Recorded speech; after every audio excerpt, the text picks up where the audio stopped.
It was a heartbreaking moment that reduced Ekin-Su Culculoglu to tears during a visit to her family's devastated homeland. A little girl, a victim of the earthquake that killed more than 50,000 people in Turkey, clung desperately to the Love Island and Dancing on Ice star and made what she thought was a simple request. Ekin-Su said, "She wanted me to stay and be her mum because she had lost hers. I couldn't hold my tears in. It felt very overwhelming." Some of the other children had also lost family members. "I wish I could have taken them back to England. They feel alone and need love and support." Ekin-Su, 28, was born in London and grew up in Lawton, Essex, but feels close to her family roots. She also holds Turkish citizenship after living in Istanbul for 2 years. So she is back in the country 3 months after the disaster, to visit relatives and do whatever she can to help. She joined British Red Cross workers in the southern province of Hatay to help with the ongoing relief mission. The star pitched in with workers making thousands of meals by stirring giant pans of life-saving broth. And she dropped in on a children's psychology session, where kids were drawing pictures to help express their feelings about losing loved ones. They ended up drawing on Ekin-Su. They also played with her hair and posed for selfies with a star, who was in a Turkish soap opera before she found fame in the UK. Psychologist Hussein Ersland, 31, said, "All of them lost someone close. But children don't know how to mourn and they are working on this.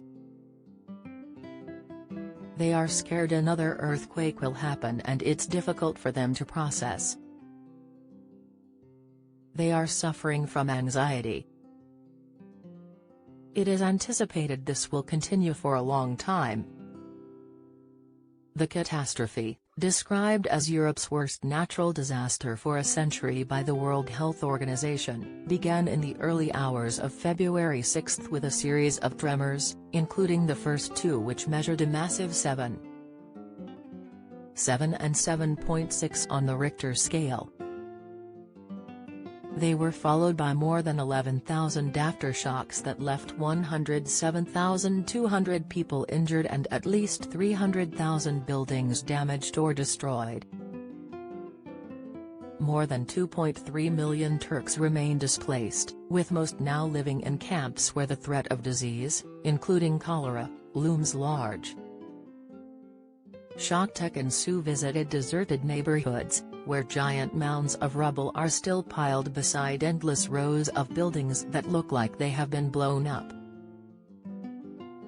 Among those she spoke to in the shadow of the carnage was cleaner Hayri Kush, 31, who was out walking with her 2 youngest children, Kuma, 6, and Ikrin Mina, 3.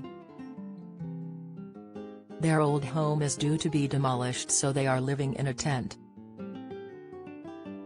Speaking about the moment the quakes hit, Hayri told Ekin-Su, "I thought our building was going to collapse, so pulled my children together.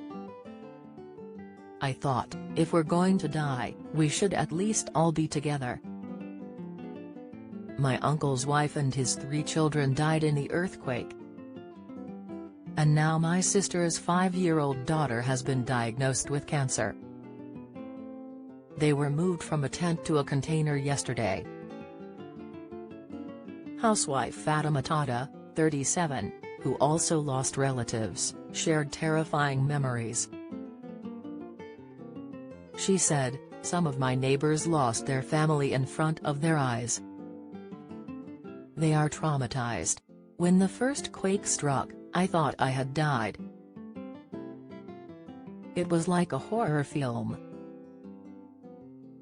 People were covered in blood, dust and shards of glass." Kudretos Babas, 57, heads a center that has a free shop full of essentials like nappies and powdered milk. He lost a staggering 25 relatives in the horror, including his mum Gulsran, 77. But he told Ekin-Su, "My situation is not a unique thing here. There were dead mothers in the streets still hugging their children. It is estimated the damage will cost the Turkish government $103.6 billion to repair, and it is expected even more bodies will be found under the rubble." But Kudret insisted the area, on one of the most active fault systems in the world, will be rebuilt. He said, "We will reconstruct our homes. The people here are determined not to give up." Ekin-Su, in Turkey with her Love Island boyfriend David Sanclemente, 27, said, "This trip has made me realize a lot of things, including how blessed we are. Life isn't about having expensive things. The most important things in life are living, loving and supporting each other." She added, "I wish I could stay longer and help more, but I've felt honored to be here. I'll come back again to do whatever I can."